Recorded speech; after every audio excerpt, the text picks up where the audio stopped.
Hello everyone, welcome back to study time with Isha. Operations research की series में आज हम एक नया चैप्टर स्टार्ट करने जा रहे हैं जिसका नाम है क्यूइंग थ्योरी। तो आज की वीडियो में हम सिर्फ एक इंट्रोडक्शन लेंगे कि क्यूइंग थ्योरी क्या है, इसमें हमें क्या क्या चीज़ें पता होनी चाहिए, क्या बेसिक टर्मिनोलॉजी है जिसकी हमें नॉलेज होनी चाहिए, क्योंकि जब हम इसमें क्वेश्चन सॉल्व करेंगे तो जब तक हमें सभी टर्म्स की क्लैरिटी नहीं होगी तो हमें क्वेश्चन को अंडरस्टैंड करने में और सॉल्व करने में प्रॉब्लम आएगी। तो क्यूइंग थ्योरी में आज की वीडियो में सिर्फ एक ओवरव्यू लेंगे पूरे चैप्टर का। राइट। तो देखिए, क्यूइंग थ्योरी नाम से क्या पता चलता है कि हम किसकी बात करने वाले हैं, क्यूज की। और क्यू का मतलब क्या है, लाइन। ठीक है। अब जब हम बिजनेस प्रॉब्लम्स की बात करते हैं तो एज अ बिजनेसमैन हम चाहते हैं कि हमारी बिजनेस एस्टेब्लिशमेंट में बहुत लंबी लाइन लोगों की नहीं लगनी चाहिए। क्यों? क्योंकि अगर बहुत लंबी लाइन है, बहुत ज़्यादा रश एकदम से हो जाता है, तो हमें लोगों को हैंडल करने में और सर्विस प्रोवाइड करने में प्रॉब्लम आती है। तो it can lead to customer frustration, उनका एक्सपीरियंस अच्छा नहीं होगा। एंड अगर ऐसा ही हमेशा चलता रहे कि हम अपने कस्टमर्स को प्रॉपर टाइमली सर्विस नहीं दे पा रहे हैं, तो हमारा मार्केट में भी हमारी गुडविल खराब होती है, हमारी क्रेडिबिलिटी खराब होती है। तो इसके लिए हमें क्या करना है, हमारे सिस्टम में हमें हमारे जो सर्विस स्टेशंस हैं उनकी कैपेसिटी को इम्प्रूव करना है, इंक्रीज करना है। लेकिन अब यहाँ पर अगर हम बहुत ज़्यादा इंक्रीज करते हैं तो उस केस में हमें बहुत ज़्यादा कॉस्ट पड़ती है। और इन केस हमारे पास कुछ दिन ऐसे भी होंगे जहाँ कस्टमर्स का रश नहीं होगा या बिल्कुल ही कस्टमर नहीं आएंगे, तो उस केस में भी हमें एक्स्ट्रा एक्सपेंसेस पड़ते हैं। तो इसीलिए हमें हमारा जो मेन गोल है क्यूइंग थ्योरी पढ़ने का, वो है to maintain balance between cost of providing service and जो हमें वेटिंग लाइन को मैनेज करना है, उनके बीच में एक बैलेंस मेंटेन करना। तो क्यूइंग थ्योरी में हम बेसिक चीजें पढ़ेंगे कि जो हमारी क्यूज होती हैं, क्यूज को हम वेटिंग लाइन भी बोलते हैं। वेटिंग लाइन, ठीक है। हम इन वेटिंग लाइंस के कैरेक्टरिस्टिक्स को स्टडी करेंगे। तो वेटिंग लाइन के क्या कैरेक्टरिस्टिक्स हैं क्यूज में, क्योंकि यहाँ पर हम ये नहीं पढ़ेंगे कि बहुत ज्यादा हमारी कैपेसिटी है हमारे सर्विस स्टेशन की तो क्यू होगी ही नहीं। ठीक है, हम यहाँ किसकी बात करेंगे, जब हमारी क्यूज होती हैं तो उसकी क्या कैरेक्टरिस्टिक्स है, हमें उसके क्या क्या चीजें पता होनी चाहिए। जैसे हमारे एस्टेब्लिशमेंट में लेंथ ऑफ क्यू कितनी है, length of Q in the system कितनी है, वेटिंग लाइन कितनी है। ठीक है, तो ये सारी चीजें अभी हम, ये सारी टर्म्स इससे रिलेटेड जो भी हैं अभी हम आगे डिस्कस करेंगे। ठीक है, तो चलिए पहले हम स्टार्ट करते हैं बिल्कुल बेसिक चीजों से। देखिए, यहाँ पर हमने मेंशन किया है queuing theory also known as waiting line theory. ये कहाँ एप्लीकेबल होती है, two situations where the customers arrive at some service station for service. वहां पर वो वेट करते हैं, कभी नहीं भी करना पड़ता, and then leave the system. ठीक है, कस्टमर्स आ रहे हैं सर्विस स्टेशन में, वेट कर रहे हैं और सर्विस लेने के बाद they are leaving the system. ठीक है, तो ऐसी सिचुएशन जहां पर भी होगी हम उसे बोलेंगे it is waiting line situation और क्यूइंग सिचुएशन। राइट। अब यहाँ पर हमारे कस्टमर्स कौन होते हैं, हाँ ये मेन चीजें समझने वाली हैं कि हम कस्टमर किसको बोलते हैं। तो जब हम क्यूइंग थ्योरी की बात करेंगे या वेटिंग लाइन थ्योरी की बात करेंगे, वहां हम कस्टमर सिर्फ किसी इंसान को नहीं बोलेंगे। ठीक है, क्यों? देखिए, एक तो एग्जांपल ये है जैसे कि people waiting to deposit their electricity bills at a cash counter. ठीक है, जो लोग वेट कर रहे हैं इलेक्ट्रिसिटी बिल जमा करवाने के लिए कैश काउंटर पे, वो लोग हमारे कस्टमर हैं। लेकिन जैसे अगर हम अपनी कोई व्हीकल सर्विस करवाने जाते हैं, स्कूटी सर्विस करवाने जाते हैं सर्विस स्टेशन पे, तो वहां पर हमारी जो स्कूटी है जिसकी सर्विसिंग होनी है, वहां वो स्कूटी कस्टमर है। ठीक है, वैसे ही aeroplanes waiting to land at an airport. ठीक है, एयरप्लेन्स जो हैं वो हवा में उड़ रहे हैं, दे आर वेटिंग कि हमें थोड़ा रनवे क्लियर हो तो हमें लैंड करने को अलाउ किया जाए। तो जो हवा में वेट कर रहे हैं, वहां पर उस केस में हमारे एरोप्लेन्स हैं, हम उनको कस्टमर बोलेंगे। हम हॉस्पिटल जाते हैं, वहां पर जो पेशेंट्स हैं, पेशेंट्स को हम कस्टमर बोलेंगे। ठीक है, तो हमें यहाँ पर ये चीज समझनी है कि कस्टमर सिर्फ इंसान नहीं है। Anything that is waiting for getting some kind of service is called a customer in queuing theory. Right, I hope this term is clear. चलिए, दूसरा आ गया, कस्टमर आ रहे हैं सर्विस स्टेशन पे। तो हम सर्विस स्टेशन को क्या बोलेंगे, किसको बोलेंगे सर्विस स्टेशन? जैसे हमने कहा कि जो लोग कैश काउंटर पे वेट कर रहे हैं इलेक्ट्रिसिटी बिल जमा करवाने के लिए, तो जो ये कैश काउंटर्स हैं ये हमारा सर्विस स्टेशन है, क्योंकि यहाँ पर सर्विस मिलनी है। उसी तरीके से स्कूटी की सर्विस किसने करनी है, जो भी सर्विस प्रोवाइडर है या रिपेयरमैन है, हम उसको बोलेंगे वो हमारा सर्विस स्टेशन है। वैसे ही एयरपोर्ट ने लैंड करना है रनवे पर, तो रनवे हमारा सर्विस स्टेशन बन गया। ठीक है, फिर जो डॉक्टर्स हैं जिन्होंने पेशेंट्स को सर्विस प्रोवाइड करनी है, तो डॉक्टर्स हमारे सर्विस स्टेशन है। ठीक है, तो इस तरीके से हम डिफाइन करते हैं हमारे सर्विस स्टेशंस को। I hope these two terms are clear, right? चलिए, अब हम देखते हैं कि जो हमारी क्यूइंग थ्योरी में हमने जो क्यू के बारे में पढ़ना है, तो एक जनरल स्ट्रक्चर कैसा होता है हमारी क्यू का या फिर वेटिंग लाइन का। तो देखिए यहाँ पर हमने डायग्रामेटिकली शो किया है what is the general structure of a queuing system. ठीक है, अगर हम ऐसे भी सोचें प्रैक्टिकली दिमाग में, अगर आप सोचो कि क्यूइंग सिस्टम में क्या होना चाहिए, देखिए हमारा सर्विस सिस्टम है, वहां पर लोग एंटर करते हैं, क्यू बनती है। ठीक है, अगर उनको साइमल्टेनियसली सर्विस नहीं मिल रही है तो ऑब्वियसली लोगों को वेट करना पड़ेगा, क्यू बनेगी। सर्विस सिस्टम में वो एंटर करेंगे सर्विस स्टेशन पे, उनको सर्विस मिलेगी, सर्विस मिलने के बाद दे लीव द सिस्टम। ठीक है, तो हमारा जो जनरल क्यूइंग सिस्टम है वहां पर हमारी एक इनपुट पॉपुलेशन है, क्यू है, सर्विस स्टेशन है and customers leave the system. तो जो हमारे एक तरह से हम कह सकते हैं कि हमारे एलिमेंट्स या कंपोनेंट्स ऑफ क्यूइंग सिस्टम क्या है, ये सारी चीजें। ठीक है, तो हमें यहाँ पर क्या क्या चीजें पढ़नी है, एक तो अराइवल प्रोसेस। ठीक है, कि जो इनपुट पॉपुलेशन है, जो लोग आ रहे हैं हमारे सिस्टम में, वो अराइवल प्रोसेस कैसा है, हमारा क्यू स्ट्रक्चर किस तरह का हो सकता है, और हमारा सर्विस मैकेनिज्म क्या रहता है, हमारा सर्विस सिस्टम किस किस टाइप का हो सकता है। ठीक है, तो ये हमारे तीनों जो मेनली हमारे हम बोलेंगे ये हमारे components of a queuing system है, कंपोनेंट्स और elements of a queuing system. ठीक है, तो हम यहाँ मेंशन कर देते हैं कंपोनेंट्स और एलिमेंट्स ऑफ क्यूइंग सिस्टम। ठीक है, तो अब ये सारे कंपोनेंट्स हम एक एक करके स्टडी करेंगे। ठीक है, तो आइए सबसे पहले देखते हैं हमारा पहला component, that is arrival process. देखिए सबसे पहले अराइवल प्रोसेस, तो जो हमारा इनपुट पॉपुलेशन से जो अराइवल होता है हमारे सिस्टम में, वो उसको हम कैटेगराइज कर सकते हैं तीन तरीके से। पहला according to source, then according to numbers and then according to time. ठीक है, तो सबसे पहले अगर हम बात करें अकॉर्डिंग टू सोर्स की, मतलब हम किसकी बात कर रहे हैं, सोर्स ऑफ पॉपुलेशन, तो इसको हम फर्दर कैटेगराइज कर सकते हैं इनफाइनाइट एंड फाइनाइट पॉपुलेशन। ठीक है, इनफाइनाइट एंड फाइनाइट पॉपुलेशन, तो जो लोग हमारे बिजनेस एस्टेब्लिशमेंट में आ रहे हैं उस पॉपुलेशन का सोर्स क्या है, वो इनफाइनाइट सोर्स है या फाइनाइट सोर्स है।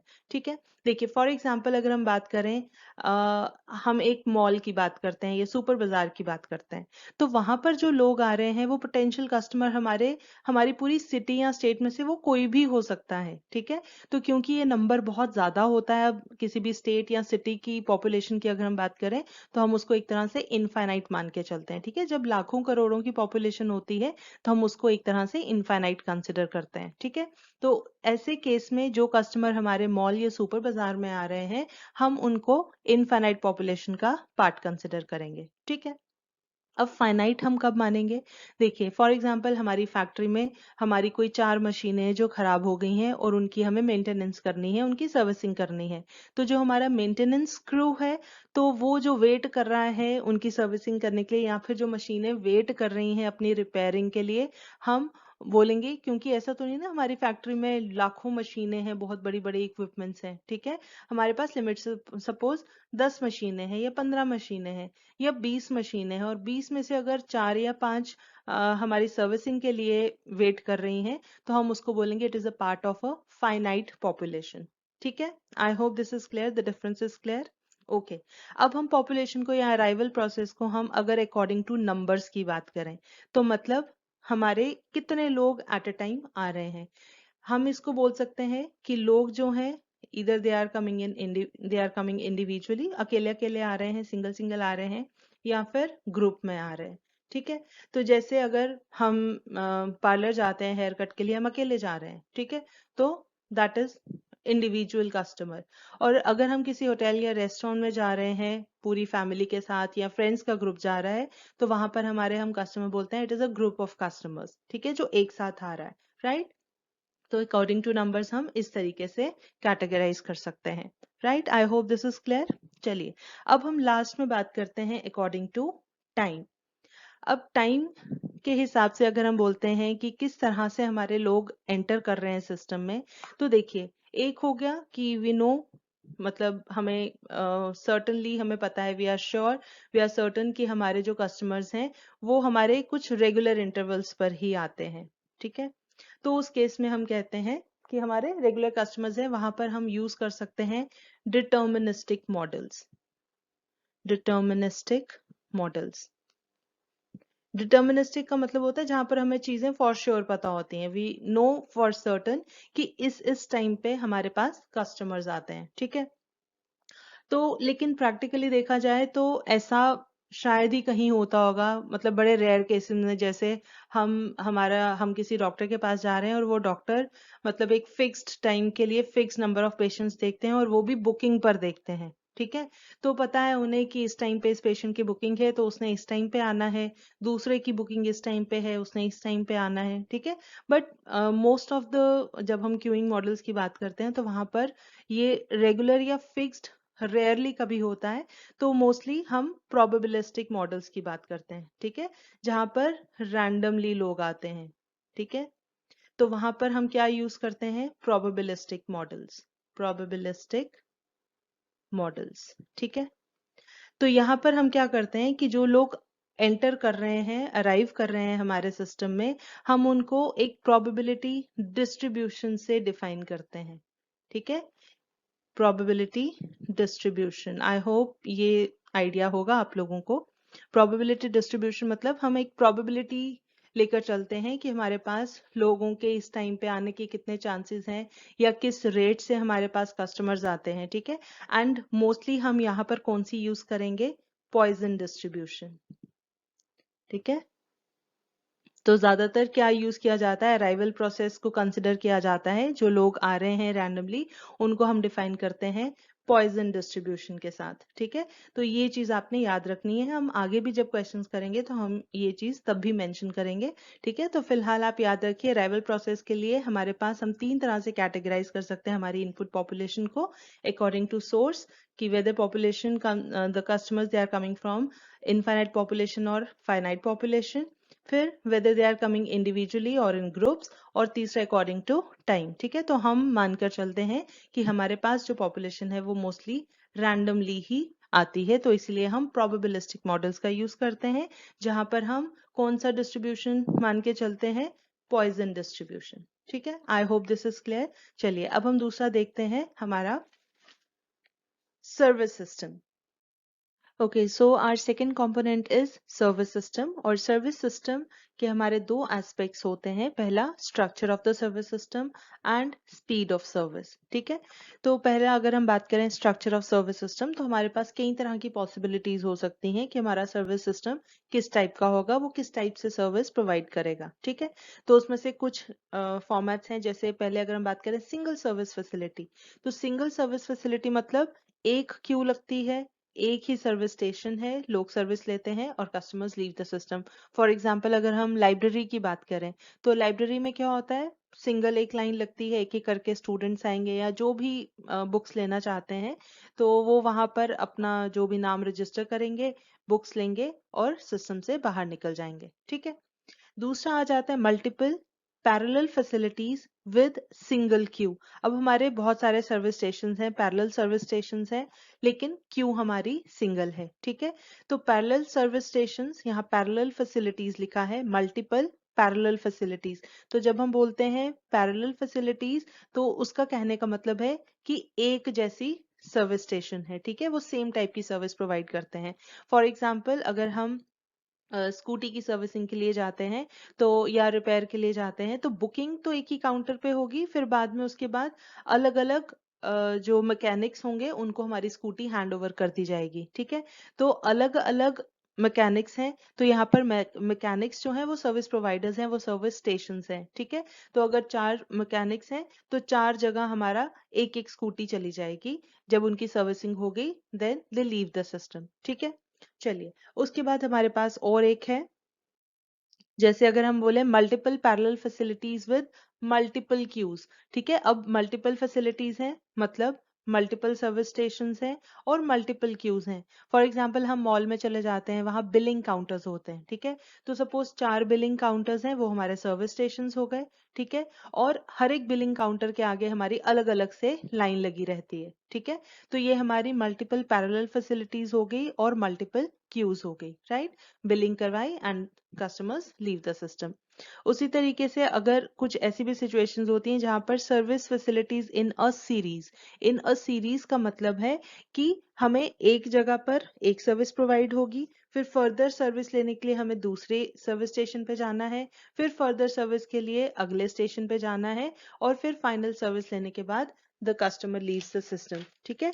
तो फॉर एग्जांपल अगर हम बात करते हैं, कोई स्टील की आइटम है, उसकी मशीनिंग होनी है, तो वो डिफरेंट स्टेजेस में होती है, ठीक है। जैसे उसकी कटिंग होनी है, टर्निंग होनी है, नर्लिंग होनी है, ड्रिलिंग होनी है, ग्राइंडिंग होनी है, पैकेजिंग होनी है। तो क्या होगा कि जो भी हमारी स्टील की आइटम है वो डिफरेंट स्टेजेस से निकलेगी, ठीक है। तो एक जगह स्टील आइटम्स की लाइन लगी है, तो पहले उनका पहले फेज में जो स्टेप होना है, जो ऑपरेशन उस पे होना है वो होगा, फिर अगली लाइन लगेगी अगली सर्विस फैसिलिटी के लिए। इसी तरीके से जितनी उसकी अलग अलग जगह पर अलग अलग फेजेस में उसको सर्विस मिलनी है, और जब वो फाइनल पैकेजिंग हो जाएगी then it will leave the system, ठीक है। तो ये हो गया हमारा service facilities in a series, जहां पर हमारे सर्विस स्टेशंस एक सीरीज में एक सीक्वेंस में लगे होते हैं, ठीक है। तो और भी पॉसिबिलिटीज होती हैं, मगर मेनली हमारे पास इस तरह के फॉर्मेट्स रहते हैं, इस तरह के स्ट्रक्चर रहता है हमारे किसी भी सर्विस सिस्टम का, ठीक है। तो ये हो गई बात structure of the service system. इसके बाद हमने कहा दूसरा एस्पेक्ट हमारे सर्विस सिस्टम का होता है स्पीड ऑफ द सर्विस, ठीक है। तो आइए देखते हैं, बहुत ही सिंपल है, स्पीड ऑफ द सर्विस। तो स्पीड ऑफ द सर्विस हम दो पॉइंट्स में कवर कर सकते हैं। हम सर्विस रेट की बात कर सकते हैं और सर्विस टाइम की बात कर सकते हैं, ठीक है। स्पीड ऑफ द सर्विस का मतलब है कि कितनी जल्दी, कितनी क्विकली, कितनी स्पीड से सर्विस प्रोवाइड की जा रही है। तो उसको अंडरस्टैंड करने के लिए हम ये दो पैरामीटर स्टडी कर सकते हैं। Service rate, it describes the number of customers serviced during a particular time period, and service time, it indicates the amount of time needed to service a customer। ये दोनों एक दूसरे के रेसिप्रोकल होते हैं, ठीक है। तो चलो हम एग्जांपल से समझते हैं सर्विस रेट और सर्विस टाइम। देखिए, if a cashier can attend on an average to 10 customers in an hour, कोई एक कैशियर है जो हमारे कस्टमर्स को कैसे अटेंड कर सकता है, एक घंटे में 10 कस्टमर्स को अटेंड कर सकता है, ठीक है। तो हम उसका सर्विस रेट क्या बोलेंगे, 10 कस्टमर्स पर आवर, एक घंटे में 10 कस्टमर्स, तो दिस इज सर्विस रेट, ठीक है। The number of customers that can be serviced during a particular time period.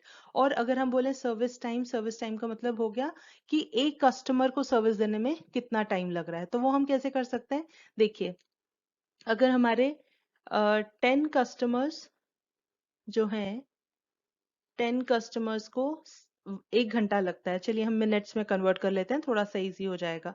60 minutes लगते हैं, तो हमारे एक कस्टमर को कितना लगेगा, एक कस्टमर को 60/10, दैट इज 6 मिनट्स। सिंपल है। तो सर्विस टाइम इज, यही हमने यहाँ पर लिखा है, service time will be 6 minutes पर कस्टमर, ठीक है। तो यूजुअली हम सर्विस टाइम की बात करते हैं, कहीं कहीं आगे हमने जब क्यूइंग मॉडल्स पढ़ने हैं तो हम वहाँ सर्विस रेट की भी बात करेंगे, ठीक है। तो अब देखिए, अगर तो ये हमारा सर्विस टाइम बिल्कुल फिक्स्ड है and we know it for sure कि इतना ही टाइम लगेगा, इतना ही सर्विस रेट है, तो उस केस में तो हमारा बहुत इजी हो जाती हैं सारी कैलकुलेशंस। बट यूजुअली ऐसा नहीं होता है, फिक्स्ड कभी भी नहीं होता है, क्योंकि ह्यूमन कैपेसिटी भी वेरी करती है। और ऐसा नहीं है कि अगर हम सुबह बैठे हैं बिल्कुल फ्रेश हैं काम करने के लिए, तो अगर हम एक लेटर 1 मिनट में टाइप कर लेते हैं, तो हो सकता है अगर हम कॉन्टिन्यूटी में काम कर रहे हैं तो दोपहर तक या शाम तक हमारी स्पीड ऑब्वियसली कम हो जाएगी, ठीक है। तो इसीलिए हमारा सर्विस रेट जो है वो वेरी कर सकता है ओवर द होल डे। तो बीच बीच में किसी भी वजह से हमारा सर्विस रेट हमेशा कांस्टेंट नहीं रहेगा, ठीक है। तो यूजुअली हम सर्विस टाइम्स या सर्विस रेट को हम बोलते हैं दे आर एक्सपोनेंशियली डिस्ट्रीब्यूटेड।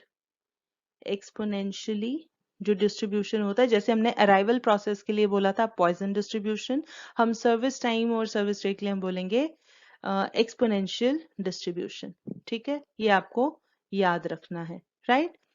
तो ये हो गया हमारा structure of service system and speed of the service, ठीक है। चलिए अब हम बढ़ते हैं हमारे लास्ट थर्ड एलिमेंट की तरफ। Okay, so third component is queue structure, and when we talk about queue structure, इसमें एक important चीज समझने वाली है queue discipline. Queue discipline, it means the order by which the customers are picked up from the waiting line for the service, ठीक है। कि हमारे पास जो लाइन लगी हुई है वेटिंग लाइन, उसमें से कस्टमर्स को कैसे पिक किया जाता है फॉर सर्विस, राइट। तो वो हमारे 4 तरीके हैं। पहला है first come first served. First come first serve मतलब जो पहले आया है उसको पहले सर्विस मिलेगी, ठीक है। इसे हम usually first in first out FIFO भी बोलते हैं, मतलब जो पहले आया है वो पहले बाहर जाएगा सर्विस लेकर, ठीक है। फिर आता है लास्ट कम फर्स्ट सर्व्ड, जो लास्ट में आया है पहले उसको सर्विस मिल जाती है, ठीक है। इसे हम लास्ट इन फर्स्ट आउट भी बोलते हैं, LIFO, right. Then service in random order, random service मिलना, ठीक है। And then priority service. तो फर्स्ट कम फर्स्ट सर्विस में हम कह सकते हैं, जैसे फॉर एग्जांपल हमारे पास बस स्टॉप है, ठीक है, और वहां पर एक लाइन लगी हुई है, तो ऑब्वियसली जो पहले खड़ा होगा वो पहले बस पे चढ़ेगा, ठीक है। तो this is first come first served. फिर हम कहते हैं लास्ट कम फर्स्ट सर्व्ड। तो फॉर एग्जांपल कोई टाइपिस्ट है, उसके पास फाइलों का ढेर लगा हुआ है, एक फाइल आ रही है, अभी उसने पहली उठाई भी नहीं थी, दूसरी तीसरी चौथी, और एक पूरा फाइल बन जाता है, ठीक है। अब जब उसने कोई फाइल उठा के उस पर काम करना शुरू करना है, तो वो पूरे ढेर को पलटेगा नहीं। यूजुअली क्या होता है, जो सबसे ऊपर पड़ी है हम पहले वही फाइल उठा लेते हैं और उसी पे काम करते हैं। तो ये हो गया कि जो लास्ट में फाइल आई पहले उसकी सर्विस हुई, ठीक है। तो इसे हम कहते हैं लास्ट इन फर्स्ट आउट, मतलब लास्ट कम फर्स्ट सर्व, जो लास्ट में आया पहले सर्विस उसकी हो गई, ठीक है।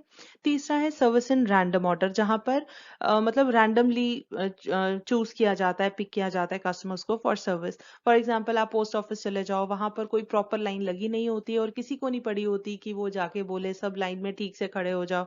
तो जो पहले फटाफट से लाइन तोड़ के आगे पीछे होके अपना काम करवा लेता है, तो उसको सर्विस मिल जाती है, ठीक है। तो this is service in random order. उस और फिर लास्ट हमारा आता है प्रायोरिटी सर्विस, जिसे हम जैसे बोलते हैं जहाँ वीआईपी ट्रीटमेंट मिलता है, ठीक है। तो कुछ स्पेशल ऑफिसर्स हो गए या कुछ ऐसे लोग जो मतलब जो इम्पोर्टेंट पोजीशंस होल्ड करते हैं, तो अगर वो कहीं पर जाते हैं तो पहले उनको सर्विस दी जाती है, पहले उनको ग्रीट किया जाता है और बाकी लोगों को बाद में देखा जाता है, ठीक है। तो दिस इज प्रायोरिटी सर्विस। तो ये हो गया हमारा क्यू डिसिप्लिन। अब जब हम क्यू स्ट्रक्चर की बात करते हैं, तो इन चीजों के अलावा हम कस्टमर के बिहेवियर को भी थोड़ा सा स्टडी करते हैं, कि जब वो एक क्यू में एंटर करते हैं, क्यूइंग सिस्टम में एंटर करते हैं, तो उनका बिहेवियर भी देखा जाता है, ठीक है, उनका एटीट्यूड कैसा है। अब देखिए इसके बेसिस पर हम कह सकते हैं हमारे पास दो तरह के कस्टमर्स होते हैं। कुछ तो होते हैं पेशेंट कस्टमर्स और कुछ होते हैं इम्पेशेंट, ठीक है। तो ये तो नाम से ही क्लियर है। पेशेंट कस्टमर्स वो हो गए जो शांति से आते हैं, अपनी लाइन में लगते हैं, लाइन में वेट करते हैं अपना नंबर आने का, सर्विस लेते हैं और चले जाते हैं। लेकिन कुछ लोग बहुत इम्पेशेंट होते हैं, ठीक है, वो खड़े होते हैं। तो यूजुअली क्या होता है, अगर 2-3 लाइंस लगी हैं तो कुछ लोग कोशिश करते हैं कि जैसे ही हमें लगता है वो वाली लाइन फास्ट चल रही है तो हम फटाफट से दूसरी लाइन में चले जाते हैं, ठीक है। तो इस तरीके से इम्पेशेंट लोग जो होते हैं उनका बिहेवियर थोड़ा डिफरेंट रहता है। तो क्या क्या पॉसिबिलिटीज रहती हैं? First is jockeying. When the customers switch to other queues which are moving fast, हम उसे बोलते हैं jockeying. फिर आता है reneging. When a customer stands in the queue for some time, और फिर उसे लगता है कि ये सिस्टम बड़ा स्लो चल रहा है, तो इसलिए कुछ देर तो वेट करता है लाइन में, लेकिन उसे लगता है कि अब कोई फायदा नहीं है, तो वो सिस्टम छोड़ के चले जाते हैं बिना सर्विस लिए। This is called reneging. फिर कुछ लोग ब्राइब करने की भी कोशिश करते हैं, ठीक है, फॉर क्यू पोजीशंस, ठीक है, आगे लगने के लिए, वो जल्दी सर्विस लेने के लिए कुछ लोग ब्राइब करते हैं, चीट करते हैं। एंड बार्किंग, ठीक है। बार्किंग का मतलब है when a customer decides to not join a queue if it appears too long or if the perceived wait time is unacceptable। हम सिस्टम में गए, हमने देखा लाइन बहुत लंबी है, कोई फायदा नहीं है यहाँ वेट करने का, ठीक है। तो हमें लगता है कि यहाँ पर बहुत देर तक वेट करना पड़ जाएगा, पता नहीं नंबर आएगा नहीं आएगा, तो हम उस क्यू को ज्वाइन ही नहीं करते, बस हम ऐसा देखकर ही वापस चले जाते हैं बिना सर्विस लिए, ठीक है। This is called walking. तो ये हमारा डिफरेंट बिहेवियर और एटीट्यूड रहता है कस्टमर्स का who enter our queuing system, ठीक है। तो हमारे ये मेन एलिमेंट्स हैं, arrival process, then service system and queue structure, ठीक है। तो ये सारा थ्योरी का पार्ट रहता है, यूजुअली आपको एग्जाम में जो क्वेश्चंस आएंगे ये थ्योरी पार्ट होता है। इसके बाद अभी आपका एक थोड़ा सा और रहता है, उसमें भी आपकी बेसिक टर्मिनोलॉजी है क्यूज से रिलेटेड, जिनको हम ऑपरेटिंग कैरेक्टरिस्टिक्स कहते हैं ऑफ अ सिस्टम, ठीक है। तो चलिए फटाफट से वो कवर कर लेते हैं। तो आइए हम जल्दी से देख लेते हैं operating characteristics of queuing system. सबसे पहला आता है queue length. Queue length is average number of customers in the queue waiting to get service, ठीक है। हमारी देखिए फॉर एग्जांपल ये हमारा सर्विस स्टेशन है या सर्विस प्रोवाइडर है, ठीक है।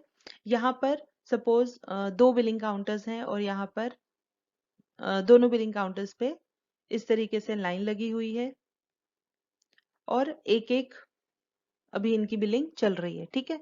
तो हम कहेंगे कि ये जो लोग लाइन में खड़े हैं ये हमारे बनाते हैं लेंथ ऑफ क्यू, ठीक है। तो हम इस तरीके से इसको डिनोट करते हैं।